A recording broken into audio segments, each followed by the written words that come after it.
to the Free Kick Podcast. My name is Todd, and I'll be honest with you guys, I was like, do I remember how to start the podcast? But we are here after 2 weeks. Has it been 2 weeks now since the podcast? A week since the podcast? I don't know. I've lost track of time with being in Denver all of last week, appearing on AAT Sports Across the Pitch last night with Mike Barrera and Kyle Almany.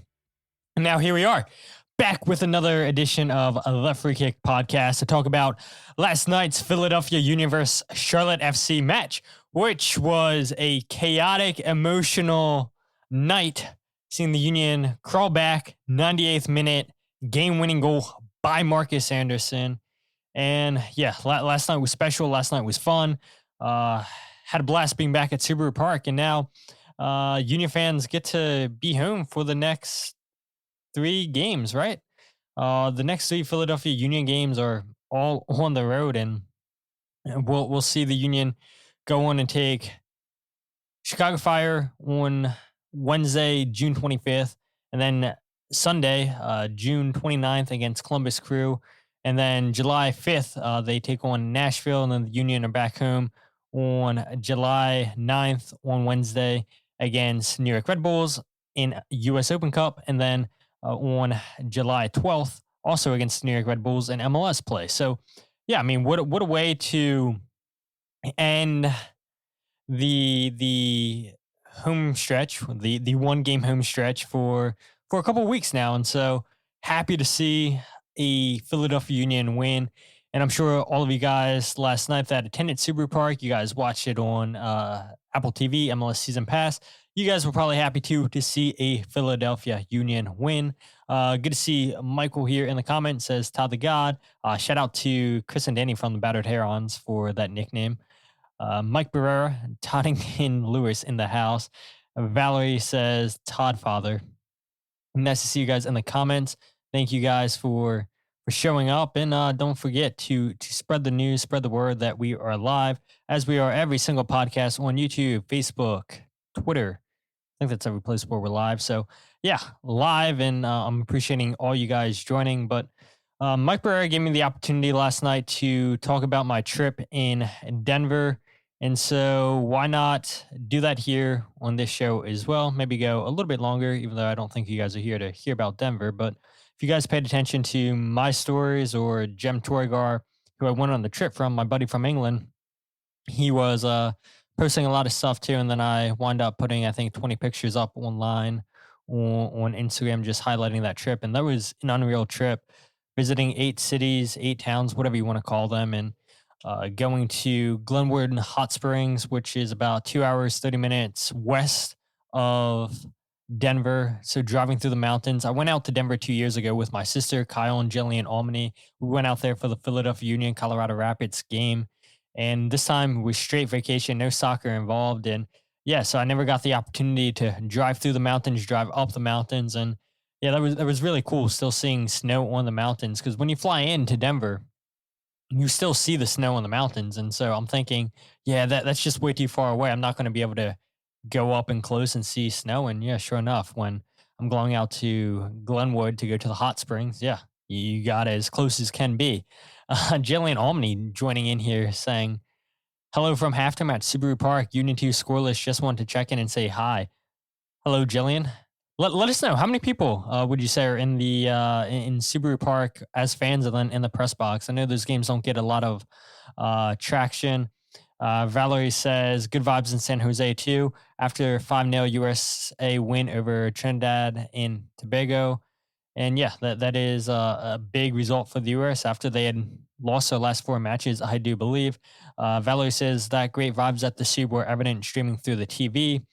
Dan Herman joins in, says, I'm not saying this team is destiny, but ... Yeah, a lot of great comments coming in so far, guys. Again, spread the word.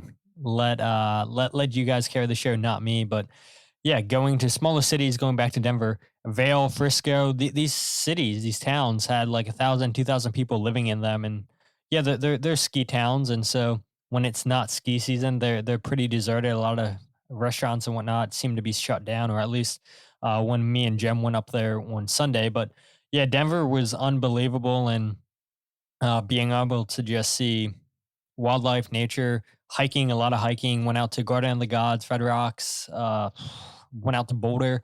Forget the place that we went in Boulder. It's a name that I can't say. It begins with a C.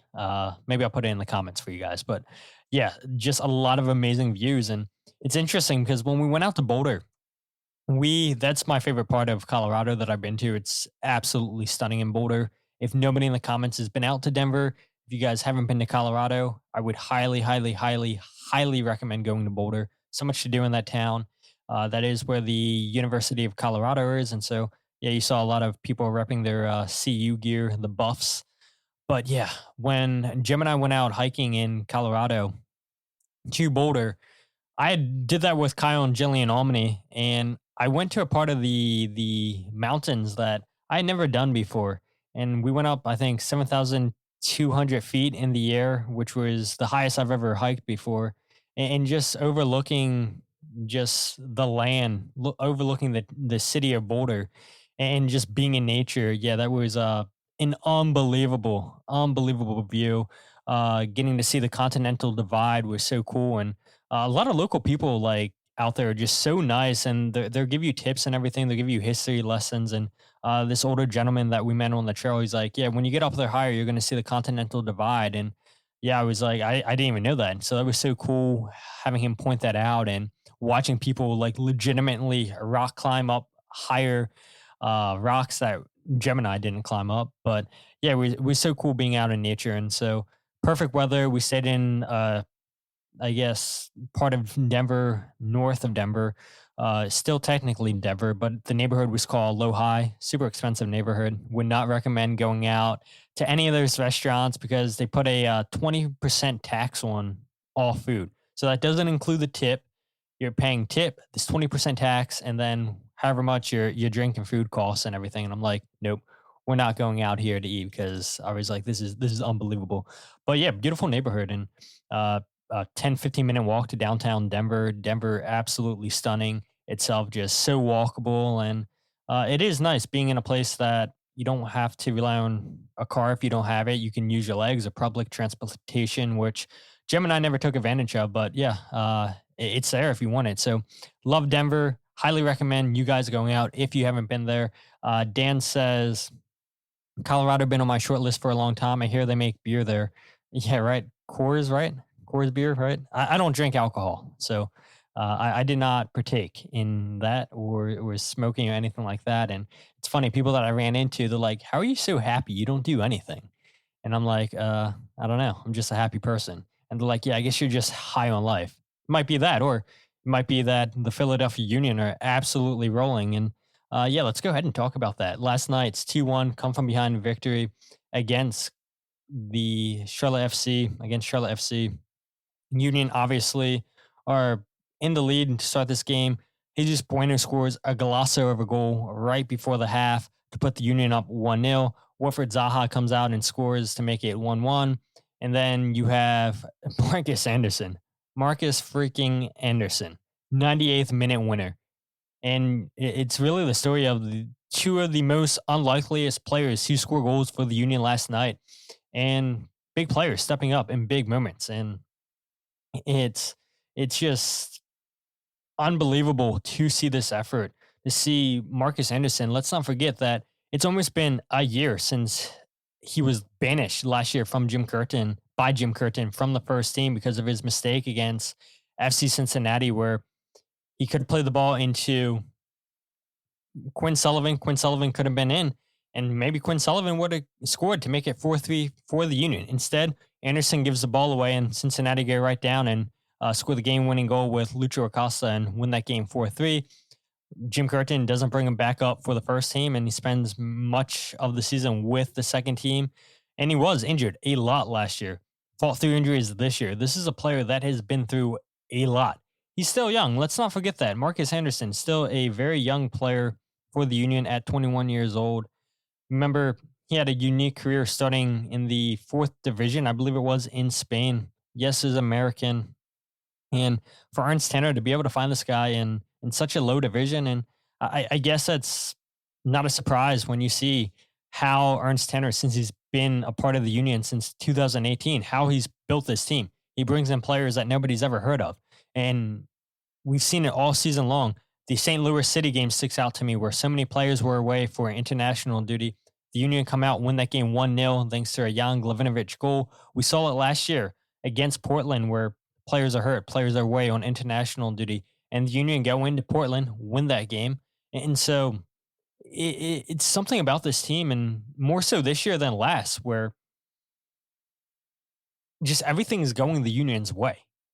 And it doesn't matter who's starting for the Union. It doesn't matter who's coming off the bench. Players are contributing. And I think that's why fans are just so excited. And a big moment for Markus Anderson, who had scored against Atlas last week in the friendly. And the week prior to that, he scored for Union too. And now he gets rewarded with a chance. Tai Baribo and Mika Ur, both unavailable, out due to injury. We'll talk about Tai Baribo here in a bit. But Markus Anderson gets a chance to come off the bench. Chris Donovan, first player to come off the bench for the Union, start the second half, and has a big opportunity in the 73rd minute to put this game away, to make it 2-0. Misses that chance. Great through ball by Jacob Glesnes. And Chris Donovan, all he has to do is put it past the goalkeeper's right. Instead, kicks it right at the goalkeeper. And this is why fans, I get it, are annoyed with Chris Donovan, say he's not an MLS player.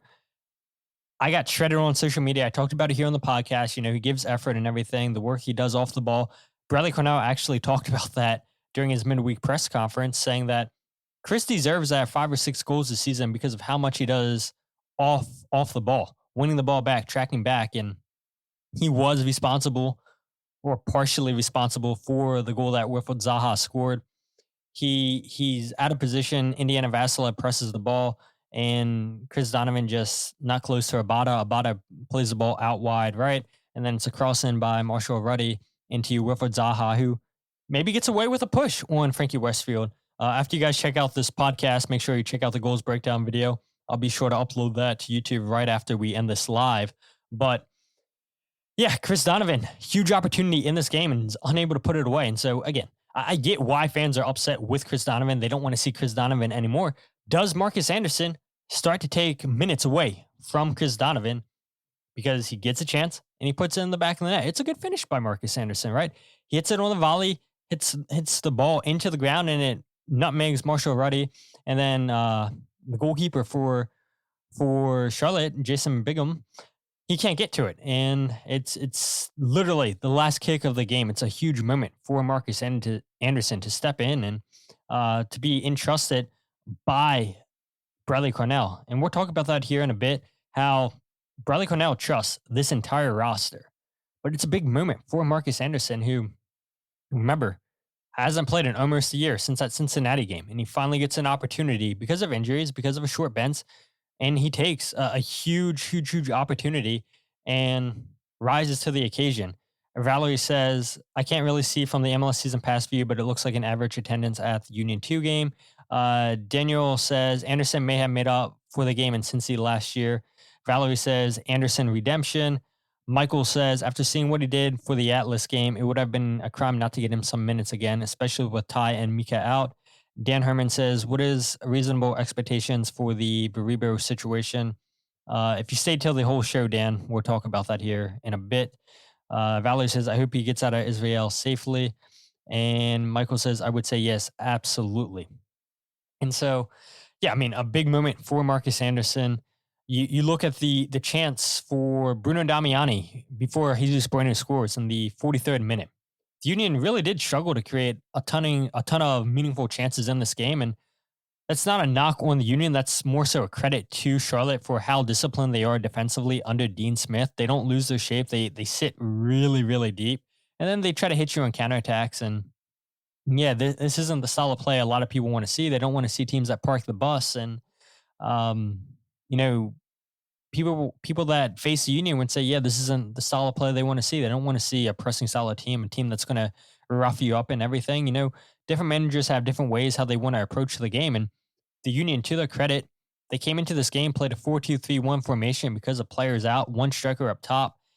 At times, it looked like Indiana Vassila was playing as that second striker next to Bruno Damiani. Damiani for most of this game, I thought was dropping a little bit too deep. So the Union didn't have that outlet pass up top. But look, the Union found a way to win. Damiani gets that chance in the 43rd minute. It's a great chance created by Ben Bender on the left-hand side of the field. And then Damiani kicks it straight at the goalkeeper. And again, fans get disappointed, they get angry with Chris Donovan not finishing off his chances. I've seen people on social media say the same thing about Bruno Damiani not finishing off those chances. And my argument would be, and I get it, when he's the highest transfer paid for a player in Philadelphia Union history, yeah, I get it, right? That you want to see him finish off those chances more than what he's doing, but at least he is getting in position. That would be my argument. 16 appearances so far out of a possible of 18 games in MLS, has scored 2 goals. And yeah, it's not great return for what you pay to get him from Nacional. But look, we know it's hard for players to adjust to MLS in the first season. We saw it with Daniel Gazdag, and when he came back for his second season, yeah, he lit the world on fire in 2022. Was up there for the Golden Boot race and was a big part of the success the Union had to reach MLS Cup in 2022. I'm not saying that Bruno Damiani can hit those heights, but we've seen it so many times in MLS that some players take longer to adjust to MLS than others. Mikael Uhre, when he was brought in by Brøndby, it just seemed like he clicked right away with Julian Kranza and Daniel Gazdag. 13 goals, I think he scored in his debut season in MLS play. So it is frustrating to see Damiani not find the back of the net, but he is finding the space. He is creating chances for his team. I thought the goal that the Union scored with Jesús Bueno, it started with Damiani, right? You had Damiani getting the pass from Olivier Mbaizo. Andrew Rick started that play, playing out of the back, finds Olivier Mbaizo on the right side of the field. Damiani drops a little bit deep and then looks out to his left and sees Kai Wagner in a whole bunch of space. And so, yes, Damiani may not be scoring, but he is linking out well with his teammates, and I get it. You pay your strikers to score goals, but he is indeed doing the little stuff off the ball that's making a difference. And so your strikers aren't scoring. You get a goal from, I don't know what we classify Markus Anderson as. Is he a striker? Is he a number 10? He has been playing as a number 10 with Union 2. He was a winger when he was playing in Spain. He's a player that I think can play multiple different positions. And you see Jesús Bueno, a player that is taking advantage of Denley John Jock being away on international duty, a player that people were questioning, all right, what's his chance of getting game time this year? He hasn't been playing. And then you see with injuries, you see with international duties, he's getting those opportunities. And he makes good off of a huge opportunity last night. It's a beautiful goal that Jesús Bueno scores. Poor defending by Charlotte, and the Union take advantage of 2 poor mistakes, I would say, by Charlotte, a team that doesn't really give up too many chances, a team that's not going to make those mistakes defensively. The Union in the right place at the right time. Valerie chimes in here. Goal for Union 2. I would assume they're up 1-0 now. She says off of a corner kick. And so, yeah, Damiani, big chance miss. Chris Donovan, big chance miss. That was the 2 biggest chances in this game missed for the Union. Thank goodness the chance that Chris Donovan didn't finish. Thank goodness Charlotte didn't score on that play. It could have been 1-1. Kai Wagner hustles back and puts in a tackle to put the ball out for a corner kick. The Union outshoot Charlotte in this game 19-8. Union had 9 shots on target to Charlotte's 2. One player too. I think Olivier Mbaizo was really, really poor in this game. Only played the first half, and then Frankie Westfield comes in. Too many turnovers by Olivier Mbaizo, and I think it's pretty clear to all that he was a player that, yeah, is clearly the third choice right back. Seeing people say, Cole says it was called back, no goal. Valerie says boo.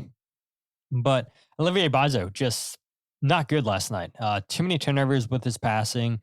Got caught off high on the field way too much, and then other players had to cover for him. I think Jacob Glesnes was excellent on the night. I think Oluwatu Makanya was also good. So, I mean, when Mbaizo was getting beat, when he was giving the ball away on the right side of the field, you had players stepping up big, correcting those mistakes. You have right here Michael saying, defense was pure class last night. I think so too. Absolutely. Dan says that Olivier was rusty. And this was his first start in MLS since March 22nd against St. Louis City. He's had appearances in US Open Cup and whatnot, but yeah, his first start since March 22nd. That's a long time for Olivier Mbaizo to finally make his start in MLS play. And I mean, we were talking about it a couple of weeks ago. Is Mbaizo potentially a player that you try to get a trade for? Do you try to get rid of Olivier Mbaizo? But with Nathan Harriel away now at the U.S. With U.S. men's national team at the Gold Cup, which Valerie had said the U.S. won today 5-0, and you need that depth. You need players that can fill in, and that's exactly what Olivier Mbaizo is. He's not a starting quality right back on this team. Maybe he is someplace else in MLS, but definitely not with the Philadelphia Union. And so you do have good competition between Frankie Westfield and Nathan Harriel, and so I would expect Frankie probably goes back to starting at right back once the Union come back to play, not this week, but the following week against Chicago. But yeah, a pretty poor game, in my opinion, from Olivier Mbaizo. Jesús Bueno, Bradley Carnell didn't give an update for his injury. He pulled his hamstring and then he tried to give it a go. And then you saw on the broadcast, he signals for a substitution. Bradley Carnell said he didn't have an update. He was getting an update after his press conference. And so I would imagine whenever the Union come back from their from their 5-day break, because it's a mandatory break that MLS has to do because of the CBA, we'll see what happens with Jesús Bueno. Hopefully the injury is not too serious. A little bit surprised too that the Union made him available to speak to the media, even though he was injured, which I can't recall the last time I've seen the Union bring out a player that was injured to speak to the media. Maybe it's because he scored a goal, but where was Jose Nunez when you needed him to translate last night? And hopefully Jose, by the way. Hopefully Jose and I don't know, we'll see. Maybe we do an episode sometime later in the week, but Jose will be back on the show at some point. Jose's been doing a fantastic job with his coverage. I mean, the dude, I swear, in the last week has had like 10 to 15 posts on Substack, had a interview with Jamin Moore, who's a super, super, super analytical nerd with Analytic Evolved, I believe the website is. I'll go ahead and double check. I'll put it in the show description, but I know he covers San Jose earthquakes, and yeah, it's a really good interview that Jose had. They talk about Carnell ball this season and just why the Union have had success. So really good interview to check out. If you guys haven't checked that out already, I'll leave a link to that in the show description. But see you guys all talking about Union 2 right here. Dan says, bring in Bradesio. Oh, wait. And Jarrett says, I've been missing my weekly fix of Free Kick podcast. Yeah, it's back. It's back. And I'm sure a lot of other people feel the same way. So Free Kick podcast is live. And I don't think I have any more vacations planned for a little bit now. So we should get back to being consistent with weekly podcasts. Michael says, Mbaizo dribbled right off the sidelines last night. Oh my gosh, you are absolutely right. I said, are you serious right now? Signs of Andrew Ranger just taking the ball out of play. Like, what are we doing? It looked like the Union were potentially building something good, and they're playing out of the back. They find Olivier Mbaizo around the halfway line, and then he just takes the ball out of bounds. I'm like, what are we doing? Terrible, terrible, terrible performance. Ben Bender, I want to highlight him too, by the way. We talked about Jacob Glazes, Alawati Makanya. I mean, so many good performances last night, but Ben Bender should have had an assist last night in the pass that he played to Bruno Damiani. I thought he was excellent last night. And, you know, Jim Curtin would always say, you don't want to mess with the back line. You don't want to make too many subs. And the Union sub out Bender in the 77th minute. A minute later, Wilfried Zaha scores to make it 1-1. And I do think when you brought in Jeremy Raffanello, you lose a little bit of your defensive shape. And yes, you try to give as much information on the sideline as you can. But, you know, Raffanello was only out there for less than a minute. And yeah, he wasn't at fault totally for this game, for that goal. But you do change your structure a little bit. You change the pressing cues when you're subbing guys out and you're trying to get as much information. And so I do wonder, okay, if you would have kept Bender out there a little bit longer, did the Union concede that goal to Wilfried Zaha? I talked about it 10, 15 minutes ago where you go back and watch it, Wilfried Zaha does get away with a push on Frankie Westfield. I said this in my goals breakdown video. If Frankie Westfield falls down on that play, do they call the goal back? Credit to Frankie for not falling down, for staying strong. But there was a little bit of a push by Wilfried Zaha on that play. And so, yeah, I'll be curious to see what happens for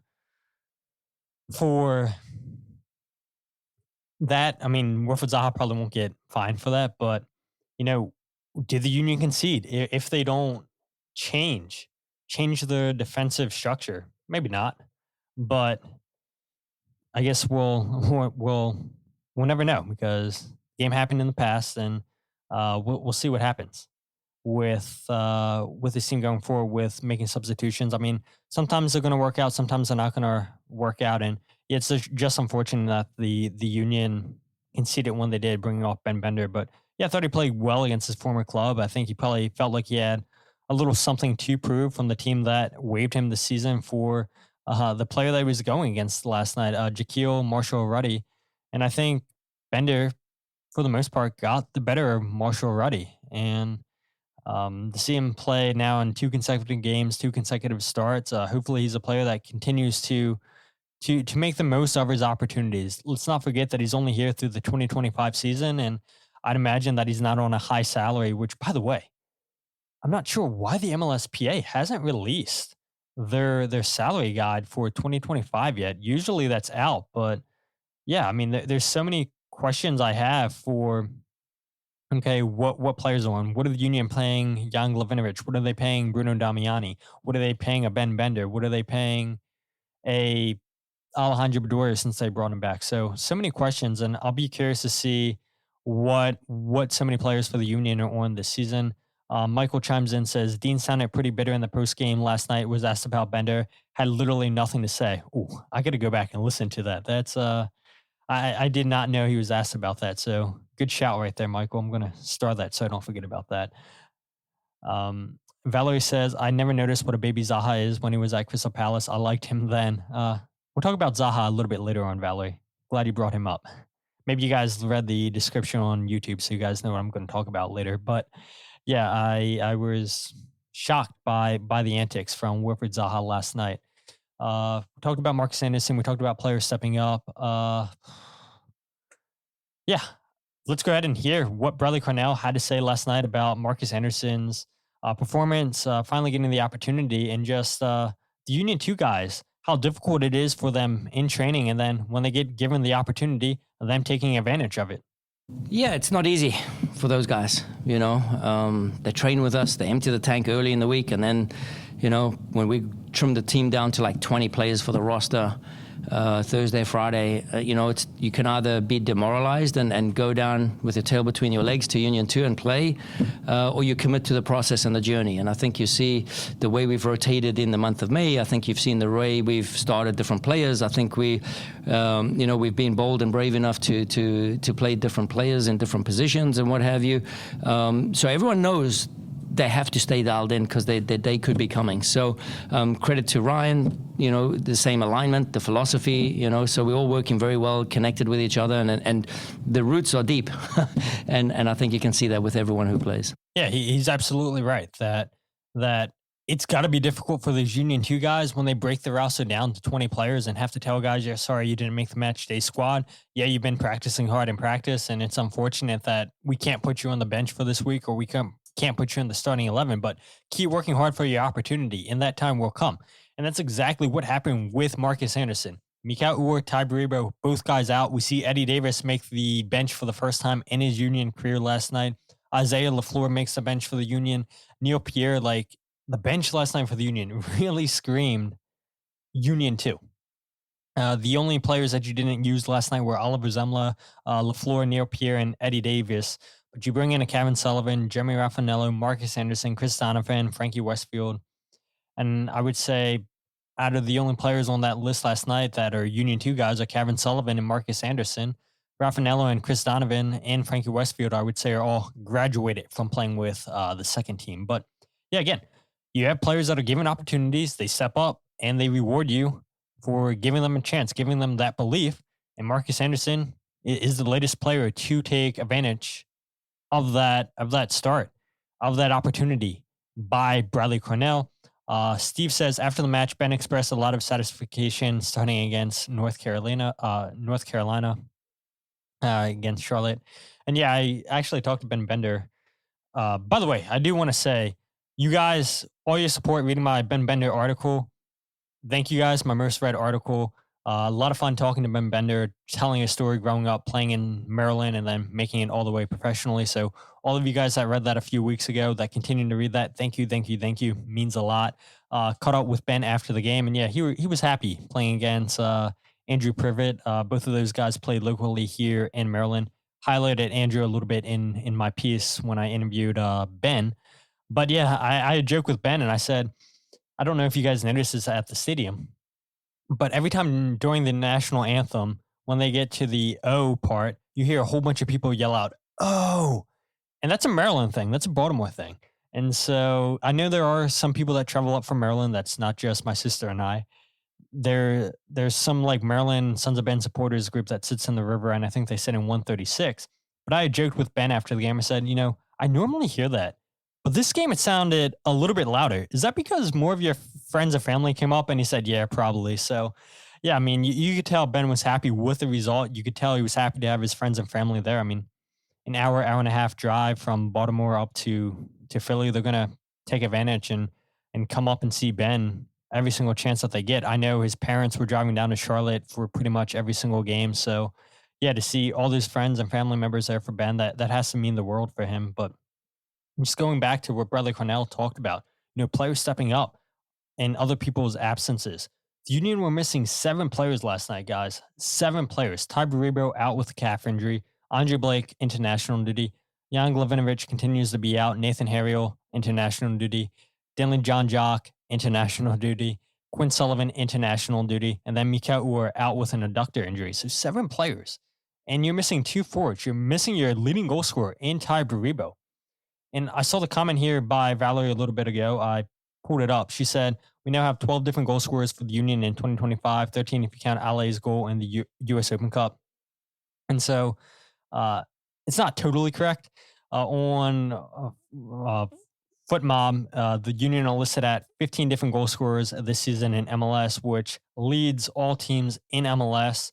The following 4 teams are in second: Vancouver Whitecaps with 14, LAFC and San Jose Earthquake tied with 13, and then Inter Miami are tied with 2 or 3 other teams for 12. So the Union lead MLS with the most goal scorers, and that's what I think makes this team so much fun to watch, so much fun to cover. Because when you're not getting goals from a Tai Baribo, when you're not getting them from a Mika Ur, when you're not getting them from a Quinn Sullivan, more and more players are stepping up. You get 2 different goal scorers last night in Jesús Bueno and Markus Anderson. I had said it at the beginning of the show. I said this in my article that I released before the podcast, saying that you had 2 of the unlikeliest players score goals last night. And we've seen that so many times. 24 different players Bradley Carnell has used in MLS this season. And I was talking with a couple people last year. No offense to Jim Curtin, but that just wouldn't happen. And Bradley Carnell is doing exactly what he said he would do before the season even started. He talked about giving younger players chances, believing in young players, using this whole roster. And that's exactly what he's doing. 24 players, 18 games into the season. That is a lot of players to be giving the opportunities to start, to come off the bench. And they're repaying Bradley Carnell with that trust, with goals, with assists, with hard work off the ball. And you continue to do that, you're going to continue to get opportunities under Bradley Carnell. He doesn't care how old you are, how young you are. If you're good enough, he's going to play you. If you work hard enough, he's going to play you. And you're starting to see more and more players reward Bradley Carnell for those opportunities. And one thing to keep in mind is the closer and closer you get to playoffs. I know we're pretty much at the halfway point. We're not close to playoffs yet, but you're giving these guys opportunities in this part of the season where the games really start to get harder, where they matter towards the end of the season. Come playoff time, they're going to have the experience where if you're down a goal, if you need to close out a game, you can trust them because they have the experience during the regular season. I know regular season and playoffs, a little bit different experiences, but these players, it means the world to them that their head coach believes in them, that gives them those opportunities. And so to see a Markus Anderson step up with a goal, a Jesús Bueno step up with a goal. It seems like everybody on the defense has scored a goal this season. Kai Wagner, Jacob Glezis, Nathan Herrio, Jan Glavinovic. We're missing a Makanya goal and we're missing a Olivier Mbaizo goal. Frankie Westfield scores a goal this season. So, I mean, just so many players stepping up at the right opportunities when, your leading goal scorer in Tai Baribo has been out. And we'll talk about Tai here in a little bit. I know, Valerie, you had asked about it, and a couple other people had made comments about it. Steve says, we all want Tai to get the boot, but the range of goal scorers across the team is a great assist to the club, even if that doesn't draw attention to commentators and headlines. And I think that's what the Union prefers, Steve, is just going under the radar. People not talking about the Union. We saw this team do exactly that in 2022. They thrived in it. They said, all right, we'll use it as motivation. If the national media doesn't want to give us respect, if they don't want to talk about us, we'll just continue to enjoy being underdogs. I don't think the Union are really underdogs when they go into games now because they are in first place in the Supporters' Shield. But at the same time, they're not getting talked about in the media like in Inter Miami, like in LAFC, like a Columbus Crew. And the Union thrive in that. And so I think they're exactly where they want to be. Continue to doubt them. Continue not to talk about them. Continue not to give them their flowers. MLS did an interview last week with Jovan Lukic, and they talked about how Doyle didn't give any Union players a spot in his All-Star game. And Jovan Lukic was a little bit offended. He said, how can you not have a Tai Baribo or Kai Wagner in your starting lineup? Because they've been fantastic. They've been two of the best players in their positions in MLS. And so, yeah, continue to doubt these guys. Continue to not give them the accolades. Don't continue not to talk about them because they're going to thrive in that pressure. Valerie says, all right, I forgot. Jesus good. She says, my buddy Rod of the Marylanders, he comes to most games in the tailgates, talking about the Maryland supporters group. Nick says, surprisingly, 10 is our longest unbeaten run in history, considering how bad we were beating the shit out of teams in 2022. Yeah, I was shocked by that too. And yeah, to see just, again, going back to Bradley Carnell's point, players stepping up, giving players opportunities, and 10 games unbeaten, the longest run in team history. Seems like that would have been set in 2022, but this is a team that I think a lot of fans weren't sure what to expect. And here they are on June 15th, first place in the Supporters' Shield standings, 11-3-4 record, 37 points, which matches their total from last season, which is insane to think about. But yeah, this team, they bring in a couple new pieces. They bring in Bradley Carnell, and one person who's saying, maybe I was right all along, is Ernst Tanner.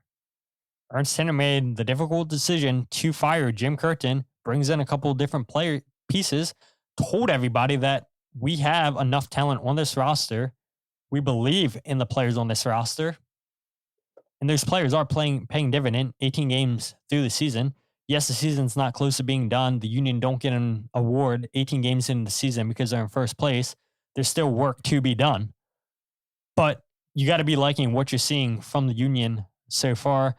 Cole says, shows the next man up mentality this team has. Absolutely. Valerie says, no one likes us. No one likes us. Valerie says, no one ever doubted the wisdom of Ernst, right? I think there was a lot of people, including in the media too, that were doubting Ernst Tanner. I had even questioned it during 2023 with a lot of transfers that seemed like had been wrong. And here Ernst Tanner is proving time and time again that he does indeed have an eye for talent. People in the scouting department do have an eye for talent. The Union know what they're doing. And you get a coach that's going to believe in young players, give players an opportunity. You're going to go ahead and see these players make the most of it. And like Cole said, it's that mentality. And the mentality with this team is extremely strong. One thing I noticed last night, and for you guys who weren't there in the stadium, I don't know if you heard how loud it got on the broadcast after the whistle, but it kind of seemed like a playoff like mentality. We'll talk about that. A playoff like celebration with how loud it got there. I do want to end a couple points just talking about other players stepping up, give a couple stats to you guys. I mentioned 24 different players in MLS this season that Bradley Carnell has used, 15 different goal scorers, leads all MLS, 9 points gained in the final 15 minutes, most in MLS. Game-winning goals in stoppage time against the Galaxy, Toronto, and now Charlotte. Again, going back to Cole's point, the mentality. Union still in first place, up 2 points on Vancouver. The Union are tied with LAFC and San Jose Earthquake with the most goals in the final 15 minutes, 11. And then, as a couple of you guys have mentioned, 10 games unbeaten now in the Union in MLS, a club record. And again, it just all goes back to the mentality, the belief that Bradley Carnell has in these players. You guys are giving updates for Union too. I appreciate it. Valerie says own goal by Crown Legacy to give the Union the lead. John says own goal. Cole says Blunder of the week, Canada and Union 2 game just now. Man, it sounds like I should be watching this. Shout out to you guys for multitasking, watching the game and watching the podcast or listening to the podcast. You guys are the real MVPs. I appreciate you guys for the updates. Michael says the Super erupted. I enjoyed all the players coming up to our section to celebrate. And yeah, let's go ahead and just talk about that. I mean, it was insane after the game, and it really did feel like a playoff atmosphere. I think because of that moment, literally the last kick of the game with Markus Anderson scoring that goal. You see Bradley Carnell, and shout out to Apple. They don't always get it right with their angles, with the cameras, but they go ahead and pan to Bradley Carnell, pointing to his players, pointing to the staff. Go to the fans, go celebrate with them. This is a big moment. Go applaud them. They helped us get the win.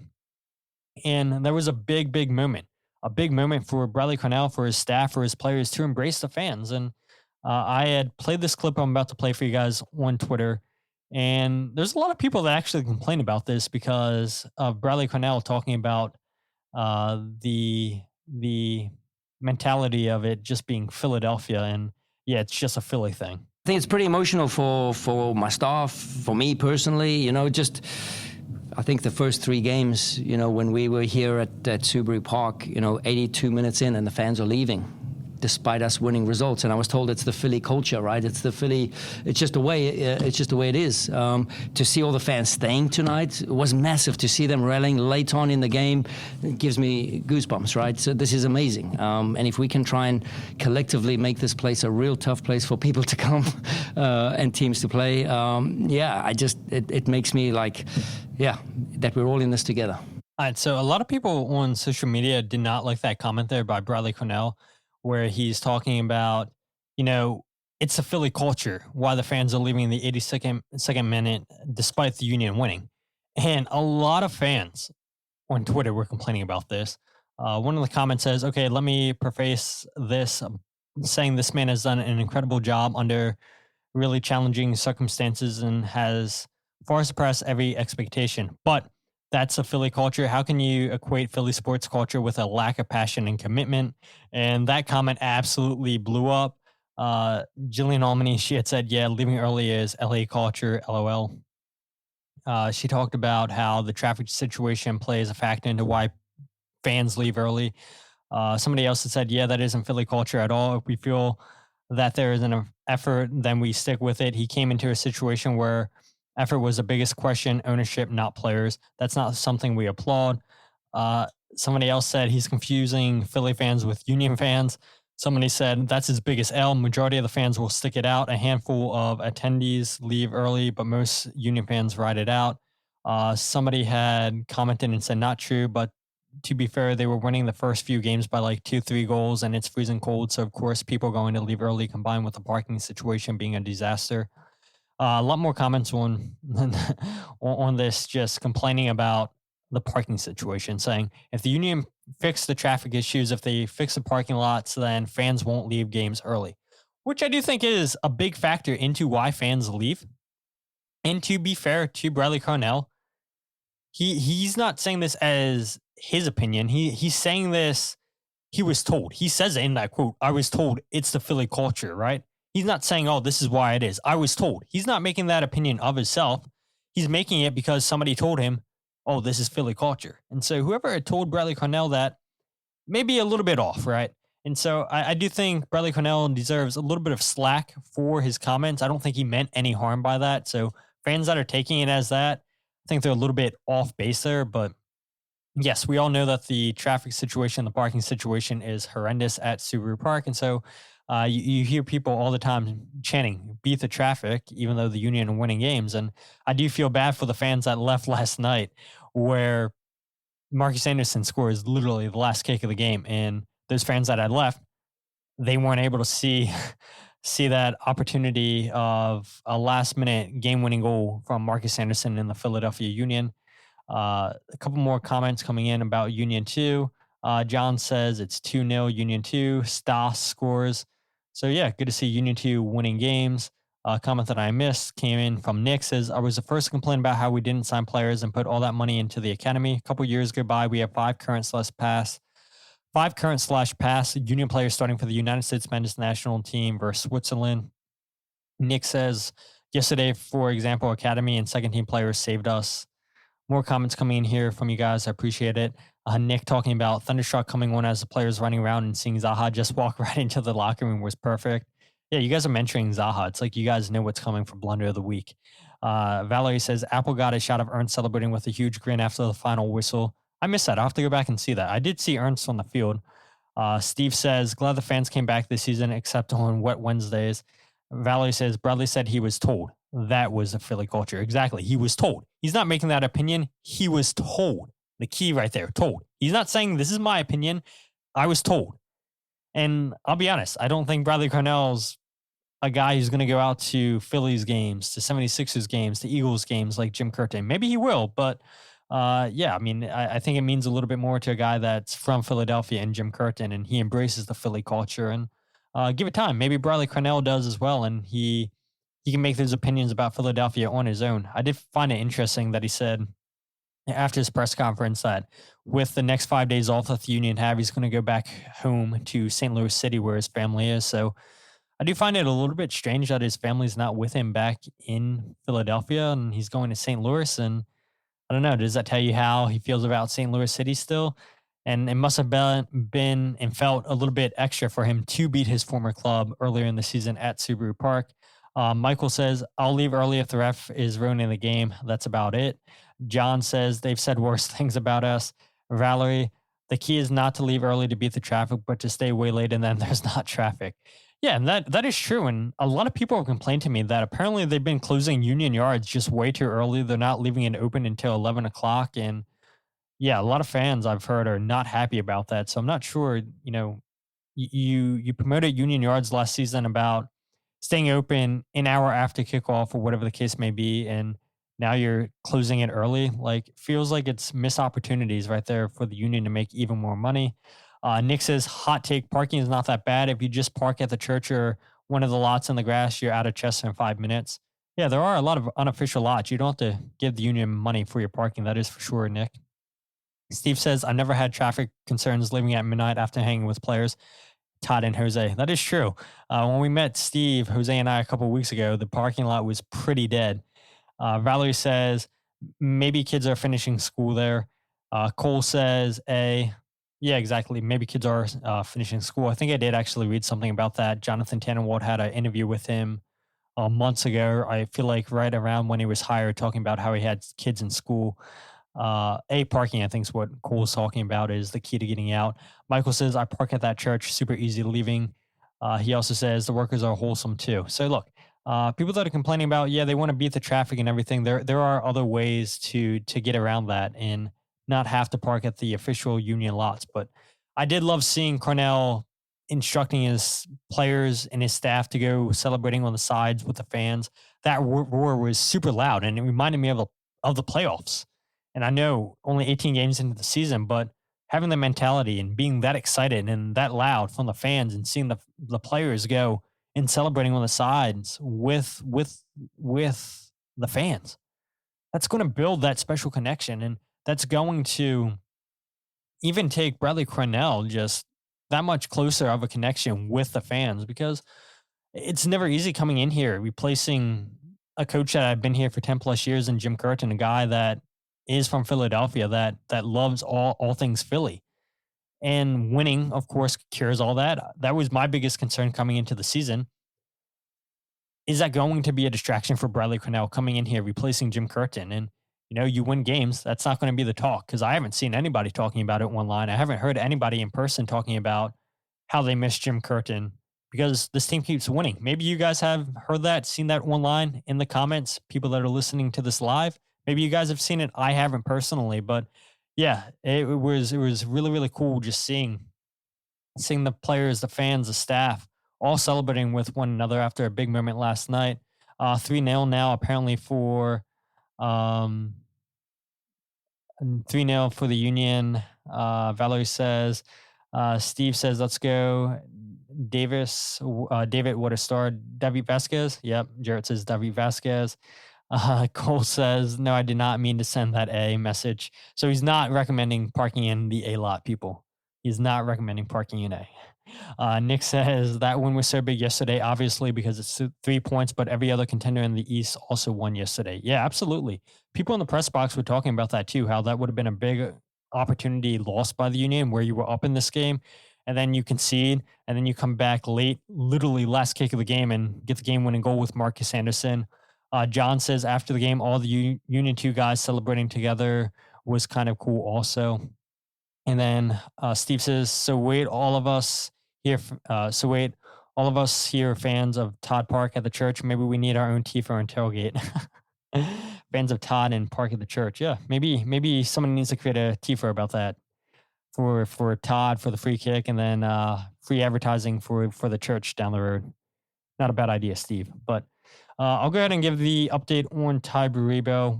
We'll play what Bradley Carnell said after the game. I'm sure we've all seen what's going on in the Middle East between Iran and Israel and Tai Baribo being in Israel. And yeah, it's a scary situation. And I can't imagine what's going through his mind, what's going through friends and families of his.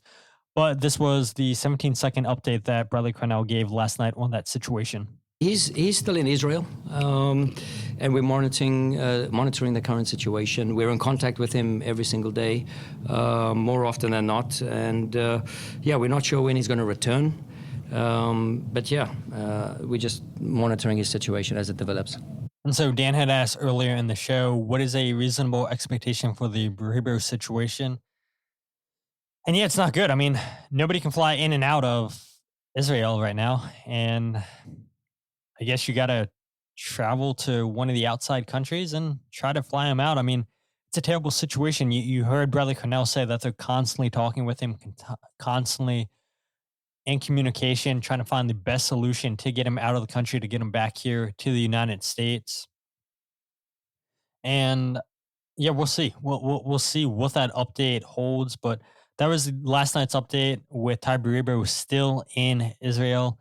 And hopefully he's able to make it out of the country unharmed. Hopefully, I mean, there's been fighting for years and everything, I know, but yeah, I mean, your heart breaks to see stuff like this going on and people losing lives and everything. And I mean, to keep politics out of it and whatnot. I mean, it is just a sad situation all in all, just watching people lose their lives and everything. And even when Tai Baribo eventually makes his way back to the United States with the Union, how does he focus knowing that he still has friends and family living in the country, worrying, are they safe? And so we talk about the mentality of these players being strong in games, but how does Tai not let what's going on right now affect him mentally when he comes back, when he gets healthy? Because Joe Tansey last night reported that Tai Baribo, the reason he was in Israel was because he's in the process or was in the process of getting his green card appointment this upcoming week. And then Joe also mentioned that the calf injury that Tai's out for, expect him to be out for a month. And so even if he was in the country right now, the Union still wouldn't have Tai Baribo because of that injury. And so what's reasonable expectations? Who knows? Who knows what that looks like for Tai Baribo? But hopefully he comes out uninjured and hopefully Tai will heal. But the good thing is, players are starting to, well, not starting, they've been doing it all season. Players are stepping up when your best players, your best goal scorers aren't scoring goals. And so hopefully that continues for the Union going forward. John says, I heard he was supposed to meet officials for a green card. Yeah. A lot of people saying that in the comments. Michael says, is he stuck there or is it injury related or both? Yeah, he was getting some treatment. Bradley Carnell had said too during the week. There was doctors there that he trusts and everything, but then part of it too, according to Joe Tanzi, was because he's getting his green card. Valerie says, but you don't get a U.S. green card from Israel. You get it in and from the U.S. And so I think he was just filling out the paperwork and everything, Valerie. I think he's getting all the necessary paperwork that he needs to start that process with the U.S. But again, Joe Tanzi is the one who broke that. So maybe he'll have more in the coming days, coming weeks. Who knows? We'll see. Maybe the club give an official statement. I mean, at this point, I feel like the club maybe should give an official statement when Tai Baribo is back in the country safe, because that is going to be a question on a lot of fans' mind for sure until they see him back in Philadelphia. Nick says, do we think that month started June 1st, which was when we first found out that he was hurt, or yesterday, and he's out till mid-May or mid-July? Sorry. Good question. Hopefully the beginning of that, June 1st, because that means he would be back around the July window. But we'll see what happens, and maybe he recovers quicker than the month that Joe Tanzi is reporting. John says you meet with ambassadors in your country, I believe, talking about the green card process. So yeah, we'll see what happens with Tai Baribo, but yeah, it would be nice. I mean, if the Union do keep fans updated that he is back in Philadelphia, so fans don't have to keep going to his Instagram, seeing where he's at, or hoping people on the beat break an update on Tai Baribo. But as we continue to wrap up this show, you guys, I think, read the show description on YouTube. You guys know what Blunder of the Week's going to. And I thought it should potentially go to the whole mess that is Christian Pulisic and his dad against the U.S. Soccer Federation and Mauricio Pochettino, which, okay, probably should be Blunder of the Week, honestly, but you guys have seen enough talk in the media. You guys have seen enough talk of that on social media, so we don't need to talk about that here. Like Valerie said, the U.S. won 5-0. Let's keep it positive, but that whole situation with Pulisic and Poch is just a laughing stock. I mean, could Christian Pulisic, if Pochettino is still the coach come the World Cup, could Pulisic not be on that World Cup squad? That would be crazy. But yeah, Blunder of the Week is a player that I had respect for, like Valerie said, when he was at Crystal Palace. She said, I never noticed what a baby Zaha is when he was at Crystal Palace. I liked him then. But last night, my God, this guy was so arrogant. You saw it on the cameras. He'd act like he had just won the World Cup or something when he scored the game-tying goal. I mean, he's mocking the fans and everything. He's just full of joy. You should be happy that you score a goal, but like, I feel like his celebrations were excessive. I feel like they were over the top. It's like, you didn't do anything prior to that goal. And if we're being honest too, like you really didn't do anything after. Only one shot, and yeah, credit to him. He scores his one opportunity on the night. But again, I talked about it. Does he get away with a push on Frankie Westfield? Potentially. You guys go ahead, watch it back, watch a goals breakdown video and see what you think. But he's so arrogant. And then I pointed this out too in the goals breakdown video, where after Charlotte concedes the goal for Markus Anderson, his hands are all in the air. He's shaking his head. I mean, he's full of disappointment. And you saw him early in the season arguing with his fans.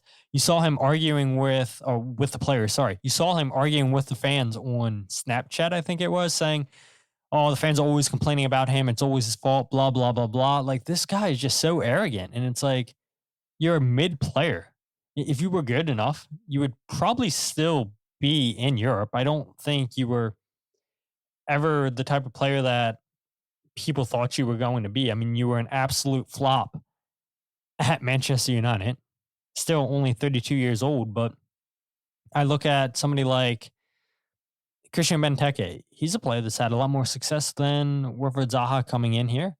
He's a player that's not throwing hissy fits, tantrums on the sideline like Zaha is. Both players came from Crystal Palace. I know that Zaha is on loan from Galatasaray, but yeah, the body language, the way that he's acting, it's just totally uncalled for. And I think we're seeing the mentality here in MLS of why he didn't go to a bigger club after Crystal Palace. And I was just shocked to see how he behaved last night and how arrogant he was, and going straight to the locker room after the game. It's like, what kind of message does that send to the locker room, to your teammates?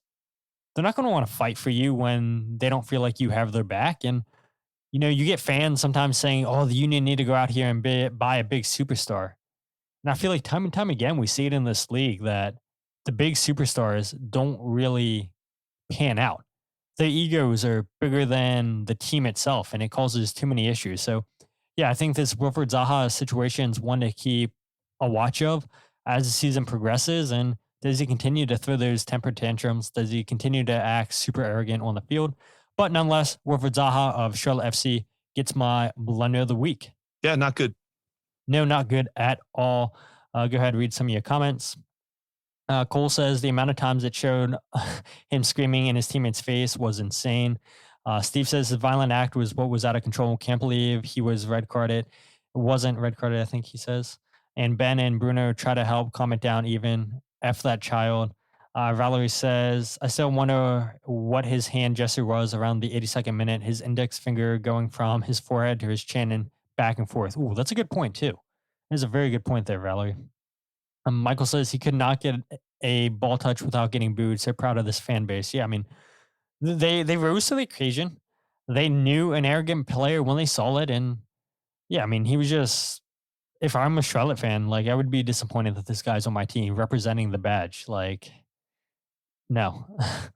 Hopefully, if you're a Charlotte fan, I'm sure some people are hoping that they don't make that loan permanent and that it's just that a loan.